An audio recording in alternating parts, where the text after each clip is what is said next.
Okay, now the magnet has set up, so I am going to continue. I'm not going to put the cover pages on yet, so I'm going to move them out of the way so they don't get messed up. Then this stuff I'll just kind of leave to the side and hope that I can work around it. So the first thing that I have to do is put the inside cover lining page, which is going to be this right here. And this page, if you make your book exactly the same size as this one is, what you're going to want to do when you measure your width, I backed off the total measurement, which was 3 7/8 inch, to leave about a 1/16 of an inch border. I took off about an extra 1/16 from the edge that borders the spine section, and that's just so I don't have to worry about it being so close that the opening and closing of the book would ever be interfered with. And that's just me, so that's going to be whether you want to do it that way or not.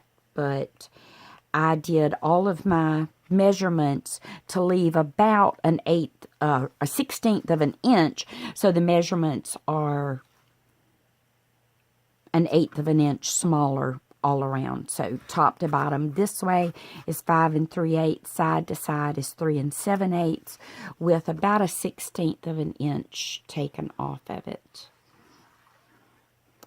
And then I'm going to, because I know that little area right there is going to be over where the magnet is, I'm just going to put a little extra glue just so I know my magnet is going to be very secure inside that.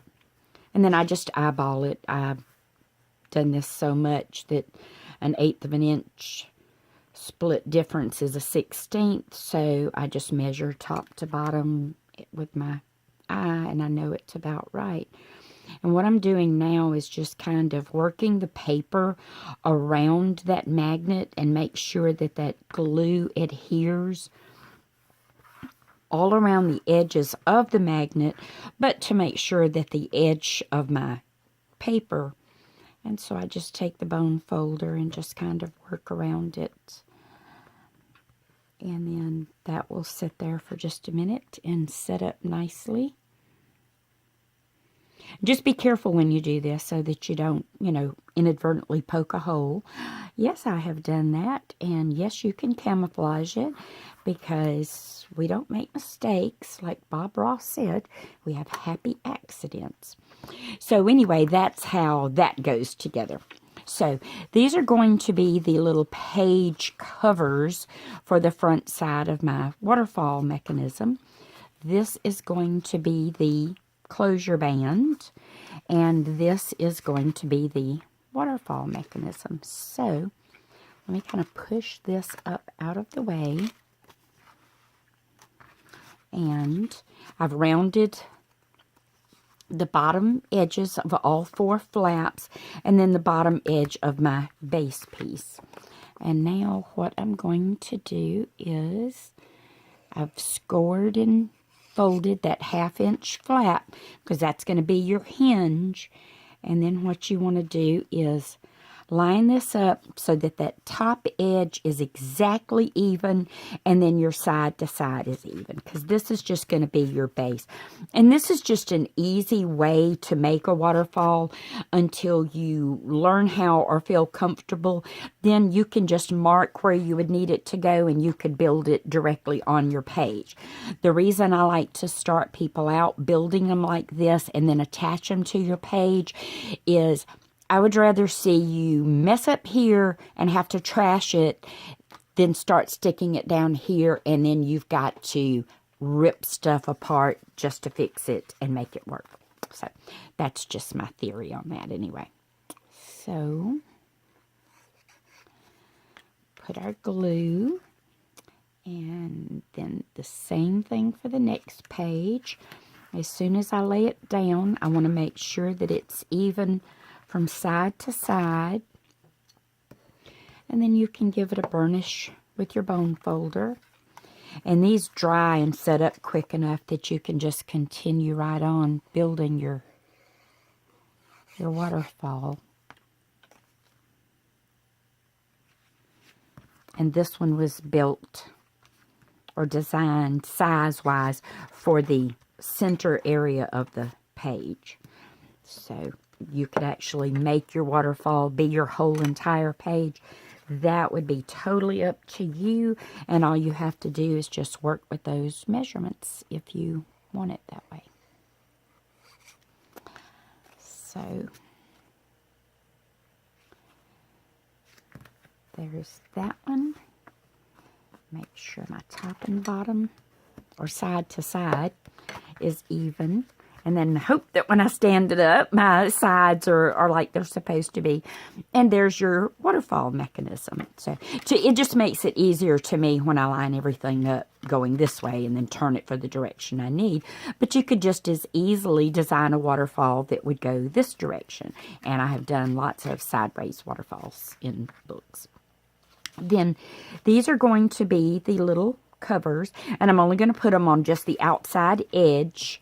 But this is where the rest of this comes into play. Your closure band is going to get glued, and I just kind of eyeball this if you're going to use this sort of closure for your waterfall. And you don't have to put a closure on it. Odds are it's going to lay flat enough that it's not going to cause any problems, especially once you put everything on it and the book has been left closed for a while. I've got 2 waterfall mechanisms in books that I didn't put any kind of closure flap, and they've never been a problem. So on this, you just want to put some glue on the inside back edge of your hinge, and then, like I said, just kind of eyeball it, get it where you know it needs to be, and then just press that into place.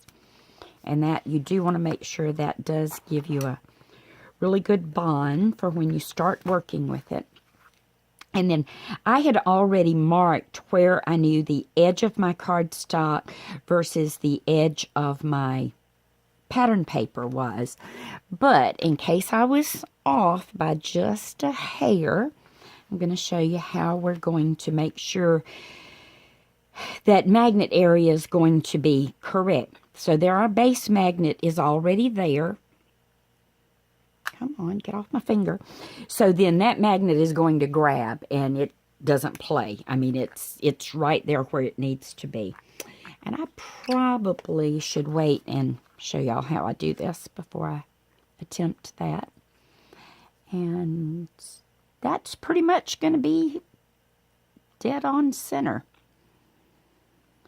So that's how the waterfall mechanism is going to line up.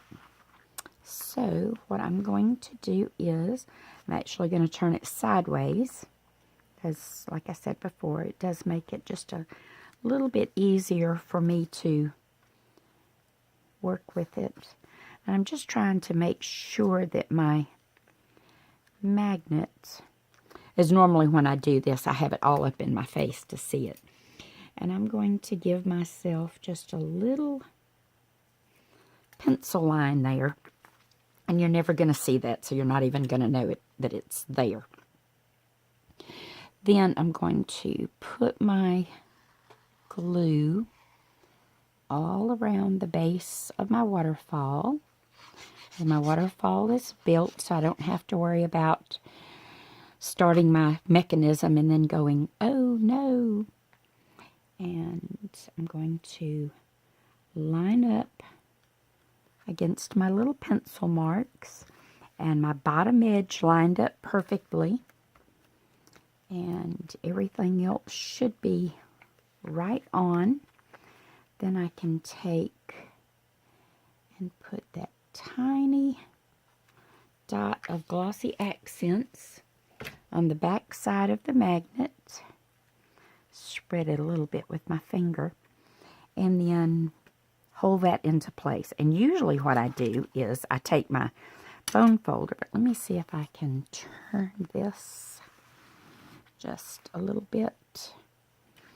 take my bone folder and I lay it across the top, and it's usually just enough weight that it holds it into place perfectly.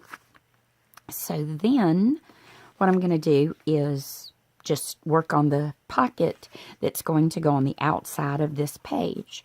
So this is the pattern paper that I chose from the collection, and it's going to have roughly that 1/8 of an inch border from side to side and top to bottom.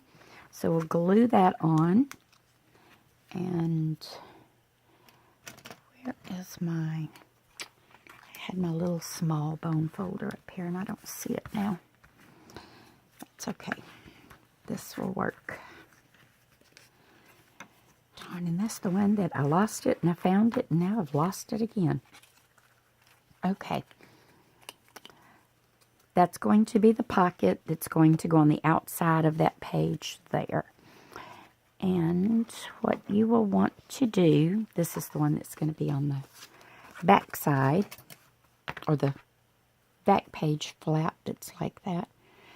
All you want to do is cut away these corners at an angle. And then cut that little bit of an angle at the top. And that just gives you a neater edge when this is folded back. That's not going to be right up there even with this. And it's easier to get things to go in and out of your pocket and not want to catch on it so badly. So we will go ahead and finish this one off.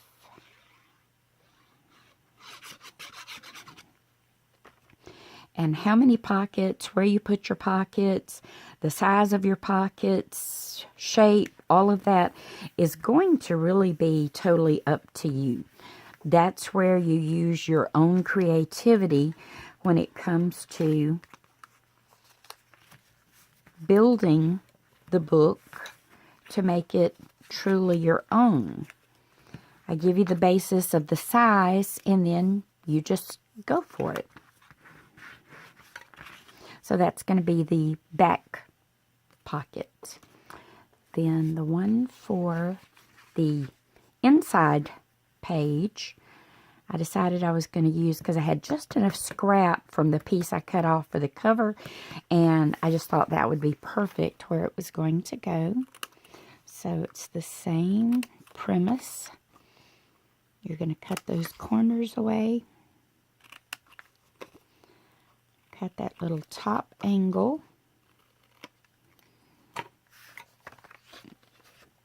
Put your glue.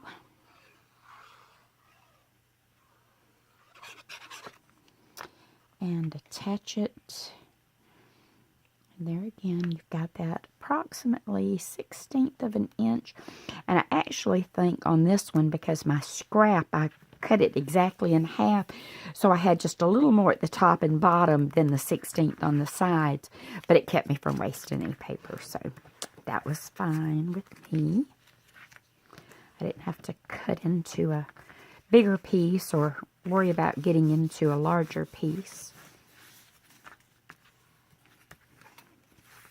And so there's my pocket for the inside flat page that's going to go like that. And when you fold in your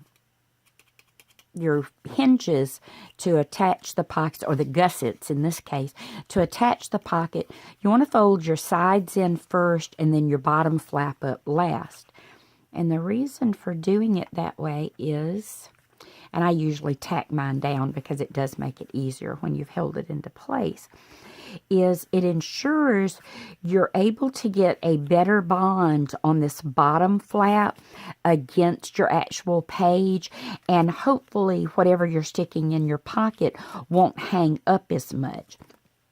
If you fold it the opposite direction like this, you're actually raising that to where even when you glue it down, you're still, that edge is going to be more likely to be caught on. So that's just a little bit about the pockets and getting the waterfall mechanism in place and on the book. So once this magnet sets up, I'll come back and do some more. Thanks.